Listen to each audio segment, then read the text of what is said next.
So let us review our last lesson. We already started about the sources of the morality of the human acts. We started with the two sources.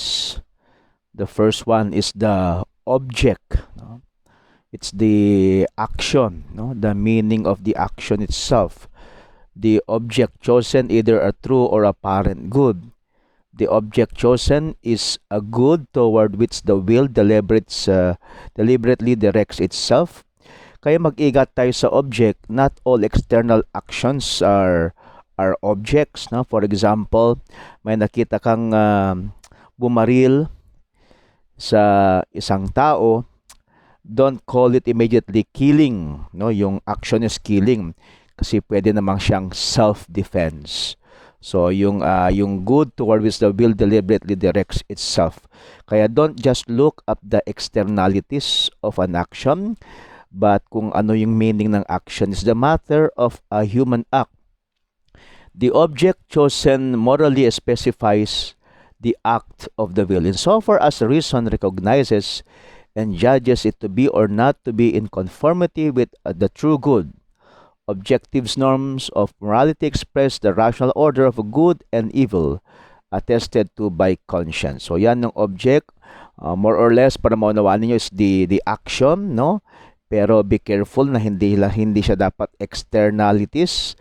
No, tignan natin ano talaga ibig sabihin ng action. So yun ang object chosen. Yung intention, ano yung intention, ano yung purpose, the why. Sinabi ko noon na ang object is the what of the action, self-defense, killing, no? Teaching, or then intention is the why. Ano naman, bakit niya ginawa, no? So the intention of the subject who acts, that is the purpose for which the subject performs the act. In contrast to the object, the intention resides in the acting subject. So dun sa object kasi nasa action, pero ang intention nasa tao. Because it lies at the voluntary source of an action and determines it by its end, intention is an element essential to the moral evaluation of an action. So kailangan yung object and intention, very important na malaman natin kung isang human act is good or bad. The end is the first goal of the intention and indicates the purpose pursued in the action. Ano ba talaga ang intention? No? The intention is a movement of the will toward the end. It is concerned with the goal of the activity. It aims at the good anticipated from the action undertaken. Intention is not limited to directing individual actions, but can guide several actions toward one and the same purpose. Diba, diniscuss ko sa inyo noon na ang maraming actions ay pwedeng merong isang intention lang. No? Tulad ng ginagawa ko na nagtuturo, naglalakad, nagsasalita, umuupo, yan ang mga object, ang daming mga objects. Pero it is guided by one intention. It can orient one's whole life toward its ultimate end. Ano ba ang intention? Ano bang purpose ng ginagawa natin? No? Example, a service done with the end of helping one's neighbor can at the same time be inspired by the love of God as the ultimate end of all our actions. One and the same action can also be inspired by several intentions. No? So kanina, maraming actions, one intentions, pero one intention, pero pwede rin pala na isang action, maraming intentions, no? For example, sa pagtuturo ko, no? Maraming intentions, no? Gusto ko kayong matuto, ginagawa ko ito to worship the Lord, no? And it's a ministry, so ang dami. Such as performing a service in order to obtain a favor or to boast about it. A good intention, for example, that of helping one's neighbor, does not make behavior that is intrinsically disordered, such as lying in calumny, good or just.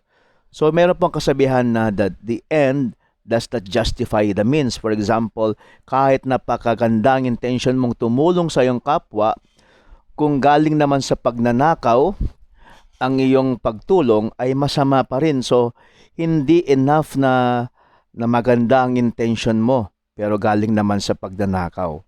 'Di ba? Maalala ng 10B na tinuro ko sa inyo na ang isang politician na tutulong pero galing naman sa utang at hindi niya ito nababayaran, hindi to magandang human act. Thus, the condemnation of an innocent person cannot be justified as a legitimate means of saving the nation. So tulad ng ginawa ng President Duterte na para gusto niya na mawala ang droga, ay papatay siya ng tao. So the end does not justify the means. On the other hand, an added bad intention, such as vainglory, makes an evil act that in of itself can be good, such as almsgiving, no? For example, yung almsgiving napaganda pero no, pagmamayabang naman ang intention ay ito ay magiging isang masamang human act. So ngayon pupunta tayo sa pangatlong source of morality. Ang tawag diyan is circumstances of the act or circumstances which includes its consequences. The circumstances, including the consequences, are secondary elements of a moral act. Yung una, object and intention, they are primary elements of a moral act. No? So, kailangan lang tignan yon. Ang circumstances ay secondary. They contribute to increasing or diminishing the moral goodness or evil of human acts. Hindi ginagawang masama o mabuti ang isang action na mabuti na o masama na.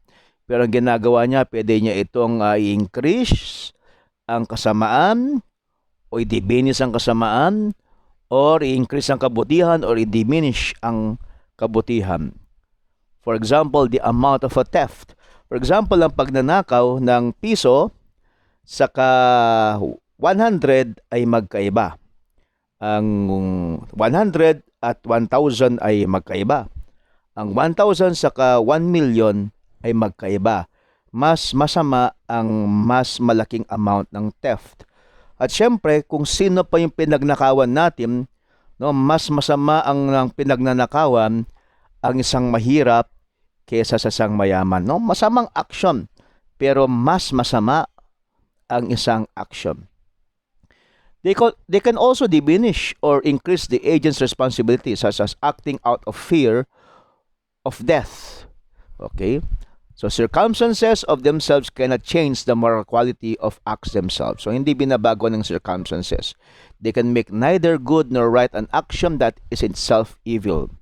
Pero ang isang mabuting action, mas ginagawa pa niya itong mas mabuti. Pero yung bad, no, pwedeng worst or lesser evil. Okay? So when is an act morally good? An act is morally good when it assumes simultaneously the goodness of the object, of the end, and of the circumstances. Dapat present yung tatlong sources of morality para maging mabuti ang isang human act. Dapat the action in itself ay mabuti, ang intention mo ay mabuti, at yung circumstances ay mabuti. A chosen object can by itself vitiate an act in its entirety even if the intention is good. It's not licit to do evil so that good may result from it. No? For example, yun nga, yung pagpatay ng mga drug addict, no? para ma-address ang problem ng drugs is not morally good kasi ang pagpatay is evil in itself. An evil end corrupts the action even if the object is good in itself, no? So kailangan na mabuti ang action saka mabuti ang intention. Kahit na mabuti ang action, kung masamang intention, masama. Kahit na mabuti ang intention o masama ang action, masama pa rin. Dapat mabuti ang action at intention para ang isang human act ay mabuti. On the other hand, a good end does not make an act good if the object of that act is evil, since the end does not justify the means. Pangalawang beses na itong sinasabi, the end does not justify the means. Ibig sabihin, ang intention ay hindi enough para maging mabuti ang isang action na masama na. Circumstances can increase or diminish the responsibility of the one who is acting, but they cannot change the moral quality of the act themselves. They never make good an act which is evil, which is itself evil. A morally good act requires the goodness of the object, of the end, and of the circumstances together. Kaya dapat present yung tatlo. An evil end corrupts the action even if the object is good in itself. Such as praying and fasting in order to be seen by men. No? Magdasal, gumawa, parang naglilinis ka dyan sa classroom para makita ka ni advisor, no? Pampapogi points ay masama.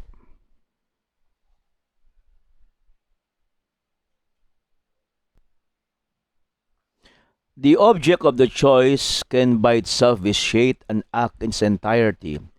There are some concrete acts, no? Mayroong mga action na talaga kahit napakabuting intention ay masama na, such as fornication, no? It is always wrong to choose because choosing them entails a disorder of the will that is a moral evil. No? For example, nito ay yung isang asawa na may problema na sa marital sexual act, para pagbigyan ng kanyang mister ay i-allow niya, i-encourage niya si mister niya na magipag-sexual act sa isang babae na hindi niya asawa. So, yun, no, kahit na magandang intention ng asawa para hindi magka-age yung asawa or at least kilala nung asawa yung babae, no, masama pa rin, no? Kahit ang intention ay para loyal sila, no, masama pa rin. How can a person tell whether his action is good or bad? A person is capable of distinguishing good actions from bad ones because he possesses reason and a conscience which enable him to make clear judgment. So mas pag-aaralan pa natin ang conscience later on in these morals and 10 commandments. The following guidelines make it easier to distinguish good actions from bad ones. Number 1, what I do must be good. No? A good intention alone is not enough. Bank robbery is always bad even if I commit that crime with the good intention of giving the money to poor people. Okay? So isang politician, no, magnakaw ako, magkupit ako sa kaban ng bayan para tulungan ko mahihirap ay masama pa rin. Number 2, even when what I do is truly good, if I perform the good action with a bad intention, it makes the whole action bad. If I wake an elderly woman home and help her around the house, that is good. But if I do it while planning a later break-in, that makes the whole action something bad, no? For example, maganda yung ginagawa mo, no? Pero yung intention mo ay masama. For example, nagpapa-scholar ka sa isang bata, no? And then later on ay ang intention mo is para asawahin mo yung scholar na yun, no? Ay masamang intention. The circumstances in which someone acts can diminish his responsibility, but they cannot change at all the good or bad character of an action. Hitting one's mother is always bad, even if the mother has previously shown little love to the child. For example po, kahit na masama ang mga magulang natin, yung pananakit natin sa kanila ay masama pa rin. Okay. May we do something bad so that good can result from it? Yan ang isang classic question. No, we may never deliberately do something evil or tolerate an evil so that good can result from it. So meron akong dalawang example dyan. Yung una, the classic example of Duterte, no? Kagawa ng masama, papatay ng mga thousands of tao, no? Crimes against humanity para matigil ang problema sa droga, no? Kahit anong gawin mo, kahit anong anggulo, ang pagpatay ng tao, no? Uh, Drug addict man or pusher ay masama pa rin, no? Pati po ang pag-tolerate, no? For example, ang isang asawang lalaking baldado ay tinotolerate niya yung asawa niyang babae na makipaglalaki kahit sino man para masatisfy ang kanyang sexual desires ay masama. Sometimes there is no other course of action but to tolerate a lesser evil in order to prevent a greater evil. So anong ibig sabihin yan? Kung minsan wala na talaga tayong pagpipilian. Yung sa dalawang evil na lang ang pagpilian natin. So dapat i-tolerate natin ng lesser evil kasi wala na para ma-prevent natin yung greater evil. May pinapanood ako sa Netflix noon ng pamagat ay The Witcher, no? No, sabi niya doon nung una, no, you have to choose the lesser evil, sabi ng isang wizard, no? Or magician, no? Okay, at ang sabi niya, lesser evil or greater evil, it is still evil, no? Pero in life, no, sometimes we have to choose, no? Hindi pwedeng nasa gitna tayo, lalong-lalo na sa dalawang evil, no? So we have to tolerate a lesser evil. Kahit sa barangay election, no? Kuminsan walang mabuti talagang tao na tatakbo. Kaya kuminsan ang choice natin is to tolerate the lesser evil in order to prevent a greater evil kasi pag itong iboboto ko, mas maraming masamang mangyayari. Pero pag itong boboto ko at may masamang mangyayari pero lesser. The end does not justify the means. It cannot be right to commit infidelity so as to stabilize one's marriage. It is just as wrong to use embryos for stem cell research, even if one could thereby make medical breakthroughs, no? Para gawin mga experiment ang mga embryos, no? Yung mga parang malapit na maging bata, no? It is wrong to try to help a rape victim by aborting her child. So ang intention is not enough, kahit mabuting intention kapag yung action ay masama in itself. Are there acts which are always illicit? Meron ba? There are some acts which in and of themselves are always illicit by reason of their object. Yung action itself ay masama na. For example, blasphemy, no? Kahit anong gawin mo, masamang blasphemy. Homicide, adultery.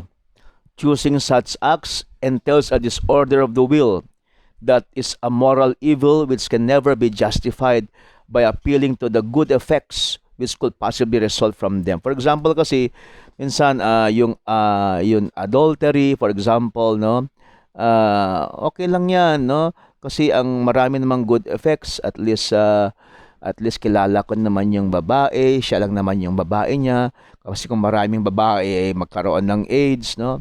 So ano pa yung pagpatay, no? For example, yung ginawa ni Duterte, maraming pinatay mga drug addict, drug pusher, alleged, no? Para magkaroon tayo ng peaceful nation, pero kahit anong gawin mo, yung action ay masama pa rin. Okay?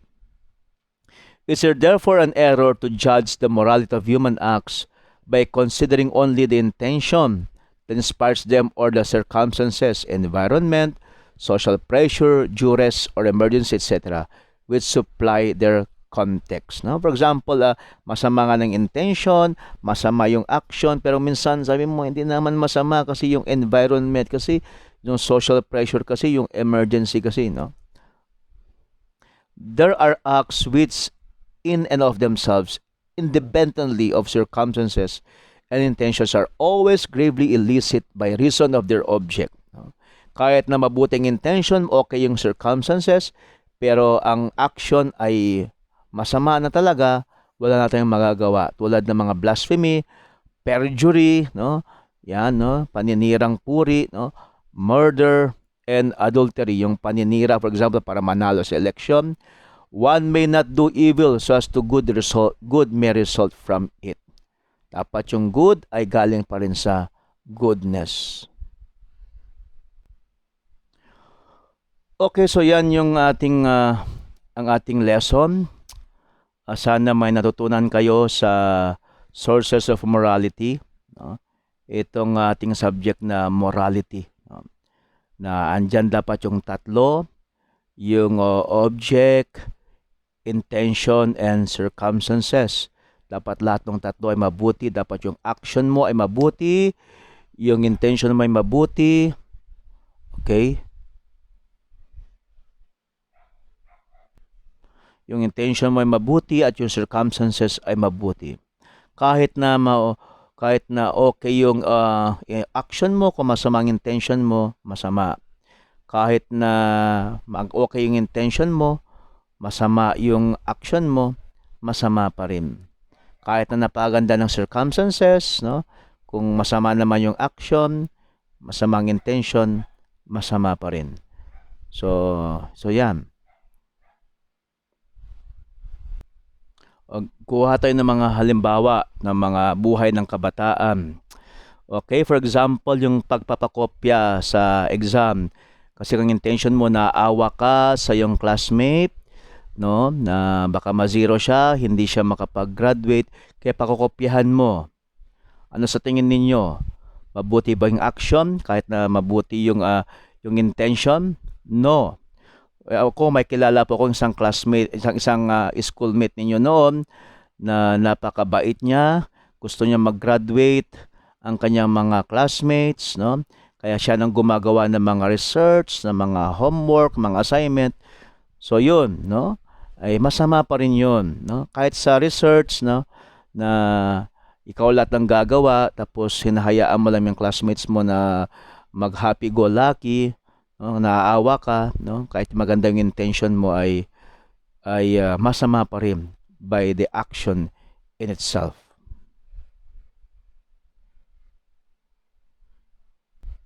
O another example, no, yung paglilinis sa classroom, no?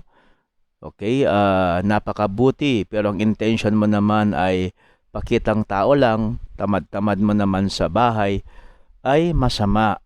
For example, kukunin mo yung tulungan mo si teacher, kukunin mo yung bag niya, pero yung intention mo, nakawin mo yung pera sa wallet niya, no? So, masama pa rin, no, yung intention. O sa buhay pag-ibig naman, for example, ang intention mo dun sa boyfriend mo, for example, ay ang intention mo ay maramdaman niyang pagmamahal mo. Pero ang ginawa mo naman ay binigay mo ang pagkababae mo, o kahit na ganda ng intention mo ay masama pa rin. Okay, so gets ninyo? O another example sa mga boys naman, no, may girlfriend ka, no, nagiging mabait ka, napaka-gentleman mo, no, okay? Pero ang intention mo pala para maakit mo siya at makuha mo ang kanyang pagkababae, ay yan ay masama pa rin. So nakikita ninyo, my dear students, na kailangan talaga na ang action natin ay mabuti in itself at ang intention natin ay mabuti. Kaya dapat yung intention natin ay malinis, mabuti, at yung action natin ay mabuti at malinis. Tignan naman natin yung circumstance ng mga estudyante. For example, may isang estudyante na nagnakaw, masama na yun. At ang intention niya ay meron siyang pera, no, para pambili ng kanyang sigarilyo, for example, ay masama. Pero yung circumstances, for example, tignan naman natin yung sitwasyon ng bata. Siya ay galing sa isang broken family, iniwan siya ng tatay at nanay niya.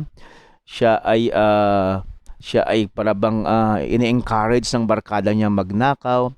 So merong mga circumstances na mag-diminish, no? Hindi ko naman sinasabi na mabuti, no, or hindi na masama ang pagnanakaw niya. Masama pa rin. Pero may mga mitigating circumstances na pwede natin masabi na maintindihan natin ang batang yon sa kanyang masamang ginawa. Pero masama pa rin pero may mga circumstances na that can diminish, no, ang pagkamasama ng kanyang ginawang pagnanakaw. O another example, no, minsan sinabi natin ay kawawa naman siya ay nagpabuntis, no, teenage pregnancy kasi nga ang nanay niya ay nasa abroad, wala nang tatay niya, walang nagmamahal sa kanya. So, yan ang mga circumstances, no. Kaya naintindihan ko yung ginawa niya, no. Pero hindi naman ibig sabihin sa intindihan na, pero hindi ibig sabihin na mabuti ang ginawa niya, na hindi pa siya kasal, ay binigay ng kanyang pagkababae at yun nabuntis siya, na hindi pa siya handa, no? Masama pa rin yun, pero of course yung circumstances talaga ay andun.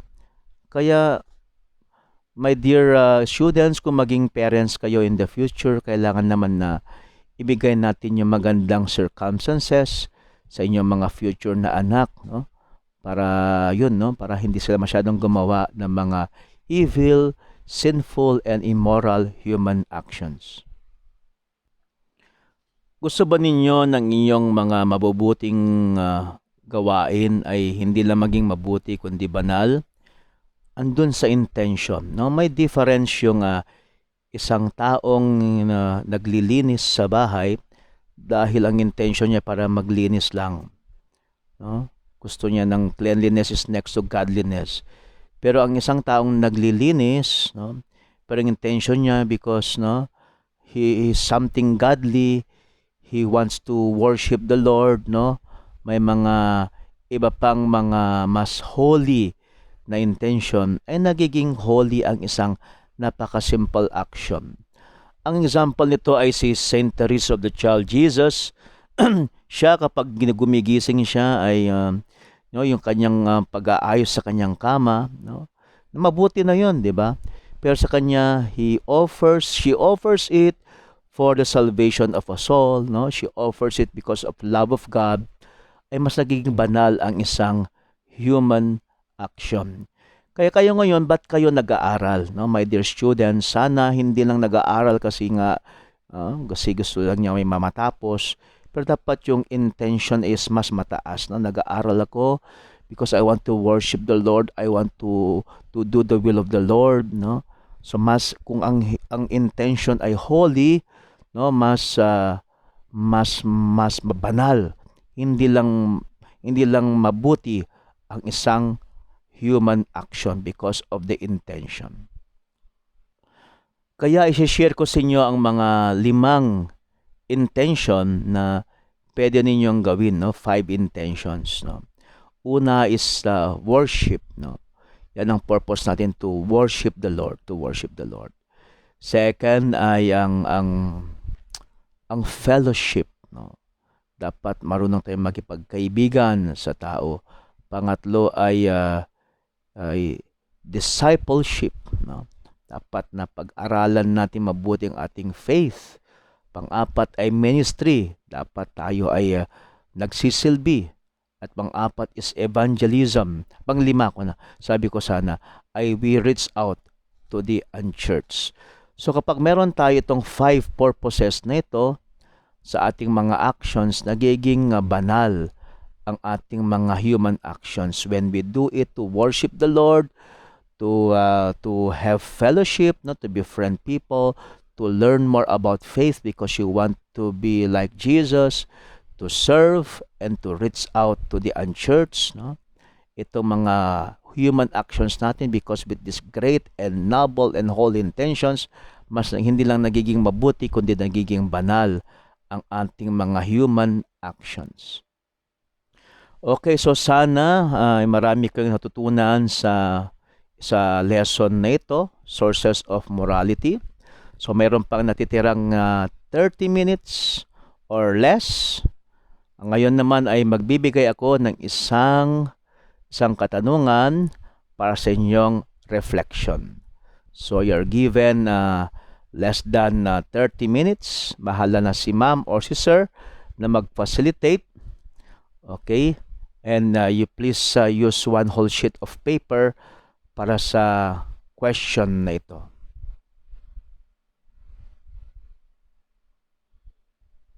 So this is the reflection that you will do. Reflect on this famous quote, "The end does not justify the means." Ano kayang ibig sabihin niyan? So please reflect on that using all the learnings that you learned from this video class. So see you on the next video, God willing. And also now I am in my family vacation, so please pray for me. The end does not justify the means. Anong ibig sabihin? No? Paano ninyo i-apply yung three sources of morality dyan sa the end does not justify the means. See you next week.